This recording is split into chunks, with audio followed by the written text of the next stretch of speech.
Ассалаумағалейкум достар, бүгін сіздерге мынандай суретті қалай түсіру керек және обработка жасау керектігін көрсетемін.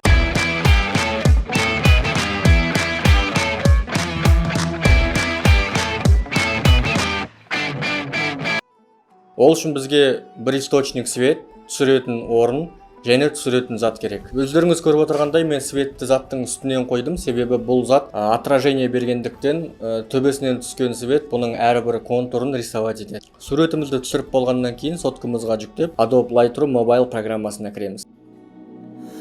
Бір-бірін сыйлай білетін, бір-бірін тыңдай білетін, бір-бірін сіздеп тұратын, бір-бірін іздеп тұратын, бір-бірін қолдай алатын, бір-бірін қорғай алатын, бір-бірін мақтап жүретін, бір-бірін жақтап жүретін қазақты көргім келеді.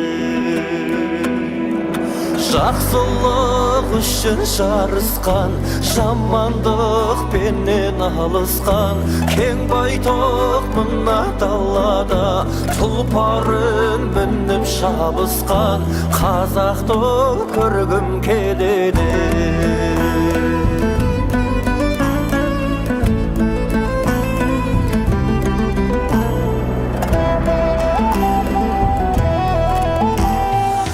Бір-бірін батыр қылатын, бір-бірін батыл қылатын, бір-бірін алаламайтын, бір-бірін табаламайтын, бір-бірін елеп жүретін, бір-бірін демеп жүретін, бір-бірін жақсы көретін, бір-бірін бауыр көретін қазақты көргім келеді.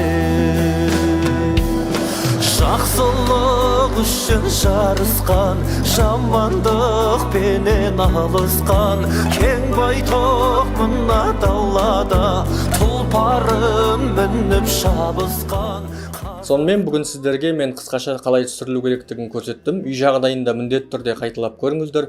Өте оңай, кез келген затты қолдансаңыздар болады. Және шыққан нәтижесін өздеріңіздің историяларыңызға салыңыздар да мені белгілесеңіздер жеткілікті. Мен сіздерге қалай шыққандығы туралы комментарий айтатын боламын. Қазақты көргім келеді.